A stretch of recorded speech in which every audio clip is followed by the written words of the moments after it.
40 years from now, rising tides and greater storm surges will result in more frequent and damaging floods, forcing cities to adapt. New flood barriers like this one protecting New York City will dot our coastlines. Water levels are projected to be roughly a foot higher by mid-century, meaning flooding, even from regular high tides, could occur 5 times more often, more than 50 times a year, forcing communities and businesses to become more resilient. And it's not just the big cities that have to evolve because of climate change. Farmlands across the country will operate much differently because they'll be able to monitor their resources more effectively. Drones will measure soil moisture and hot temperatures that can hurt production for a number of crops.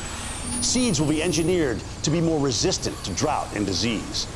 These advances will be done out of necessity. Otherwise, a decline in productivity will be unavoidable due to the predicted extreme temperatures and long-term droughts. The Weather Channel will cover these weather extremes over the next 40 years with increasingly hyper-local forecasts.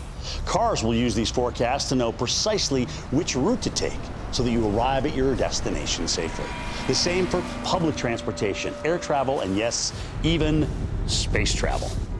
The choices that we make today define the next 40 years.